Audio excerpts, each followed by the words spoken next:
The first unit of the year is called Different People, Different Lives. And the central idea for this unit is that empathy, tolerance and respect are essential attitudes in a diverse world. So what we're doing with this unit is we're exploring issues of prejudice, discrimination and stereotyping. As part of this unit, we read a book called The Cay. It's written by Theodore Taylor and it's based in the Caribbean in 1940. Okay, so everybody, during this unit, we all read The Cay, yeah? Now, do you remember there was a moment in the story where Philip says to Timothy, we asked him this question, he says, Timothy, do you come from Africa? And Timothy says, I don't know anything about a place called Africa. I've been brought up here in the Caribbean. I've lived here my whole life. Now, at the time, there were a few of you who said that you knew about the slave trade, yeah? And how Africans have been brought from Africa over to the Caribbean to work as slaves, yeah, on the plantations in the Caribbean. Do you remember? And I thought that, but some of you weren't, didn't really seem to know so very much about the slave trade, so I thought it would be really good to read this book, okay? From Slave Ship to Freedom Road. So we're going to be exploring this book today, and maybe it will give us some more information about the slave trade so that we can better understand the slave trade, yeah? I've chosen 2 routines today to use to explore the book. First of all, we're going to use the See, Think, Wonder routine. So I want them to focus, first of all, on looking at the painting. What can they see? What might be going on here? What's the big idea in the story, in the painting first? And then when they've done that, they can read the text. And then to make sense of the text, they'll use the sentence, phrase, word routine. So what I want you to do is today you're going to get a piece of paper like this. It's going to have a painting. It's going to have some text at the bottom. And what I want you to do first of all in your groups is just to focus on looking at the painting. Before you read anything, I want you to look really, really carefully at the picture. I want you to use the See, Think, Wonder in your conversation to look incredibly detailed at all the little details in the picture, yeah? Because the beauty of that routine is that it slows us down, yeah? And it helps to focus our attention on all the details that are in the painting. They're beautiful paintings and they tell their own story, really.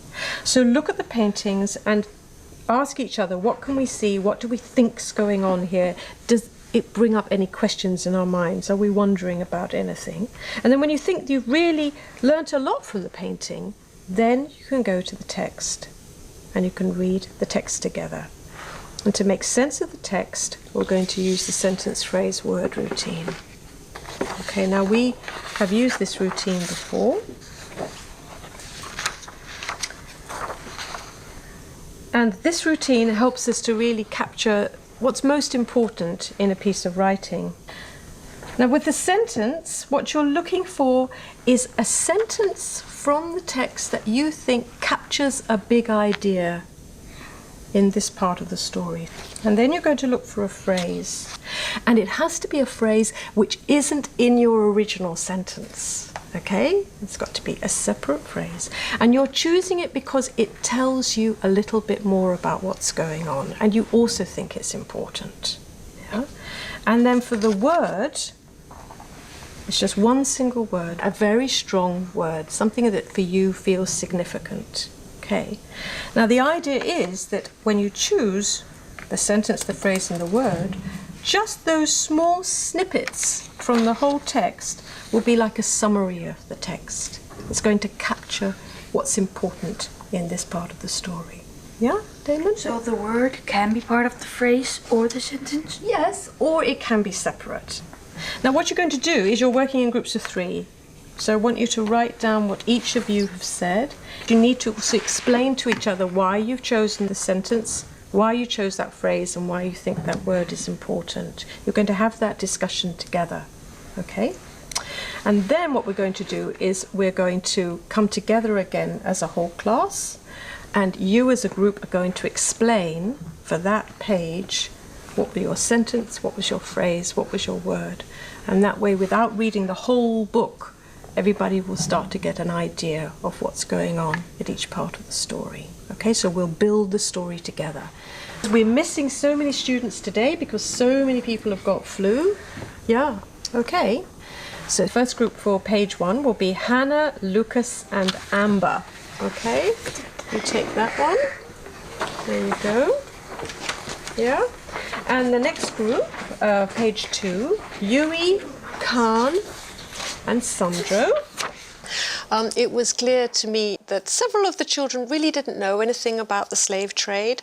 So I'm curious to see how they react to this story and how they're making connections between this story, what they've been reading in the K, and also the other activities that we've had during this unit as well. Maybe her hand is out. Or maybe she's the mother, father, and they're having a disagreement. So maybe he actually kind of. They're all black. Yeah, they're all black people. And they don't look very happy, do they? They look really angry. Look at them. Yeah. Okay, so looks like they've been in pain. A lot of Real pain. And they don't have any hair. No, it looks like they've been shaved. Maybe it's part of their uniform. And there are quite a few bodies in the water. There are 23 actually. So, and then some of the bodies are they look dead, so they look like they're not moving. Yeah, it's like the waves get really big in the ocean and they like bring you under, you hit your head on something. Yeah. And the ship looks quite big. Yeah, it looks very big. I'm reading the second part of the chain, Timothy of the Chain, and it says that these ships, they look like really pretty on the outside, but really bad on the inside. They're all men. Look pretty strong. They don't look weak. Yeah, it looks like they have been taken away, and they also look like they regret for doing something. Especially this picture. Yeah, maybe because if they're all men, maybe they had a family and children and wives they all left behind. Maybe if they've been imported somewhere. And maybe they're sad. Like, because most of them don't even have an expression. It's pretty, but there's lots of clouds. It looks maybe like there could be a storm. That's a weird shape for a ship. Like usually they're just pointed. It has a lot of sails, like 1, 2, 3. Could be that they did a campaign to stand up for him, and he was the leader or something. And Maybe he was chief of the village. yeah, maybe. So what does it make you wonder? I wonder what's going to happen to them. They don't look like they're in the best conditions. Yeah, and it doesn't look like they've got a lot of money because of what they're wearing. Yeah. Probably a lot of money or not, they'd still get sent. I guess because of their skin. Yeah. Yeah, should we read the text now? Yeah. And that can't be because this guy's walking against his own type. On his neck though. Yeah, I know, it's like you can choke. And it's always like, and then it goes to his hands, and then it's like on his ankles there. And if you pull, then you can choke. That part is really like violent, you know? Yeah, because it's some. They were just dropped. Yeah. They weren't really put in the water.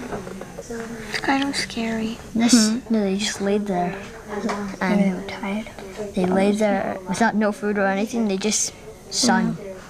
That's probably why they got sick, and then that's why they died. Yeah, I think that one is trying to think maybe what will happen to the future. Looks like there's like hope inside there. A little. Why don't you start then to read the text? Because I think when you read the text here, you might find yourself getting quite surprised at reading the text. To have value in the heart of another, to value another in your heart. Is that not what it means to be a human? If I value you in my heart, I would rather hurt myself than hurt you. If I value you in my heart. Slavery was part of a business. The slave owner wanted to make as much money as he could, but what happened if the price of cotton fell 1 year and the slave owner could not pay his bills? We've used the sentence phrase word routine in class before. So what I'm going to be looking for is to see if children are more confident about making their choices and explaining their choices and justifying their choices to the other people in the group. The other thing that I'm going to be listening for is the language they use to explain their thinking, and whether or not they're using the vocabulary that we've been exploring during this unit, whether or not they're making that their own. Like it explains like they have been like taken away and they're like really, really angry. So should I write that down? Yes. You guys can choose what I'm writing. I think I like the sentence. When we understand in the heart, each of us is less alone because they seem very. They could be thinking, "Oh no, now I'm here by myself." But if they understand each other, then they feel more secure, maybe. Well, I think this one that says they do not care what your real name is or who you really are, because it just shows how they didn't care that they had lives, they didn't care that they had a family. The phrase that I chose, guys, was the slaves ran away and disappeared, because I think it really shows like how much they hated being slaves and like that they just wanted to get out of there. Yeah. And like that they really didn't enjoy it. What was yours? Mine was the same as yours. Why did you choose it? I chose it because they treated them really badly in the camps, Yeah. and they gave them hardly any food, and if you did one thing bad, they'd like punish you, even if it wasn't very severe or anything. Yeah. And My phrase was many slaves escaped to free states in the north. I said this because many, like it was important to know where they were going, and they probably chose the north because a lot of the countries in the north, like Canada, weren't under the rule of the United States, so they were free there. Oh yeah, that's. I still want the word anger, because anger is just something that really all of the slaves had, and the white people had it on them too for whatever reason. I think I'm gonna choose alone because they were alone. Now they're alone because they've been taken from their families and put here. So they're probably missing their families and they're feeling really alone. And look at the faces, expressions. well, the word I chose was disappeared, and the reason that I chose it was because it really like showed how much the slaves wanted to get out of slavery and how much they really hated being a slave. Yeah. And my word was mistreated because I thought it's important to know that they were mistreated a lot, and that like in the picture the white patroller is dragging this man on a horse but by a rope, which shows that's a lot of mistreatment. So I chose escape because it connects with Igor's mistreated because they were so badly mistreated they wanted to escape and get out from the plantations. Well, this picture is actually just showing like how if they tried to escape, they'd be mistreated just like really, really badly because you can see in the picture that he's tied to A rope. a rope, which is tied to a saddle And of a he's horse. got bruises everywhere, and Like and cuts. he's going around rough ground, so that probably would hurt a lot he and got make you bleed. cuts and stuff. Okay, so you've done a good job of picking your sentence, your phrase, your word, and now I want you to go to this next part here, and where we're talking about the themes. So what did the author and the artist really want us to think about? They're saying now pause here for a minute. What's really going on in this situation? But they got cruelty. There's cruelty, isn't there? Yeah? And- Because and injustice. why do you say there's cruelty? Because they got guns. Yeah. So they're kind of wielding the power. Yeah, and these people are feeling, how are they feeling? Mad, probably discriminated against. Yeah. Do you think there's a loss of something? I mean, look the way that they've dressed them. Do they still have their own? No, they all wear, the men wear white kind of underpants, I think, and the women wear the dresses, like short dresses. They're actually being treated like items because they get bought and sold.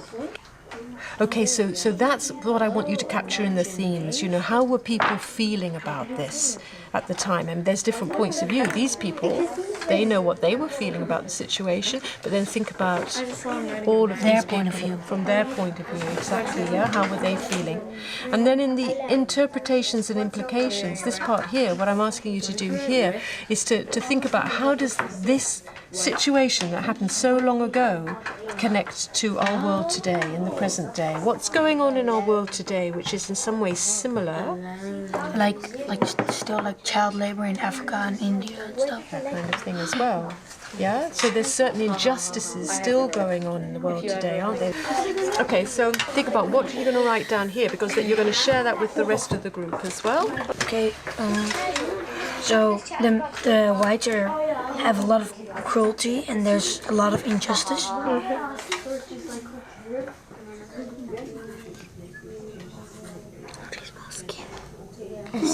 S-K-I-N. Yeah?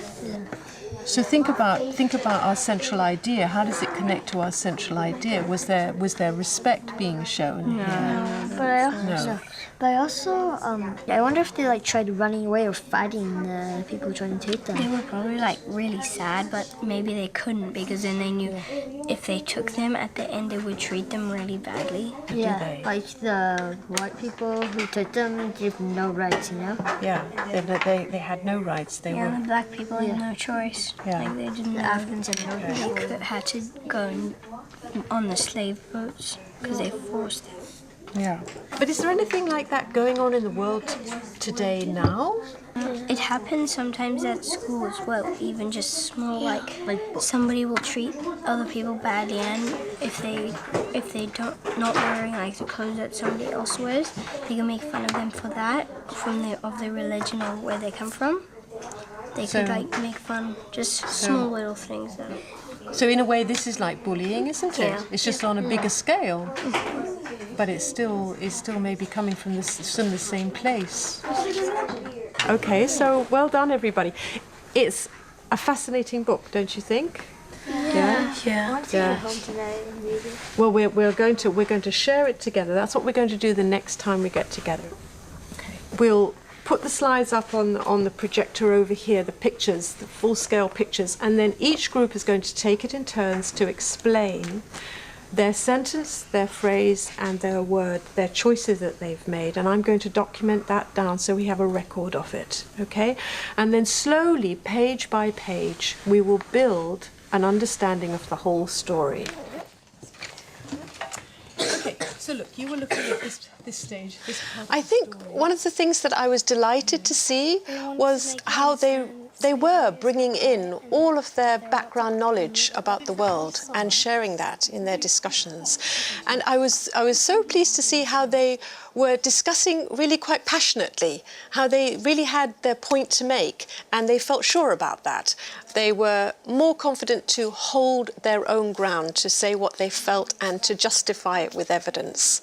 And that growing confidence is something that I think I like to see. It's something that I'm trying to nurture within this culture of thinking in the classroom. So I'm very happy to see that.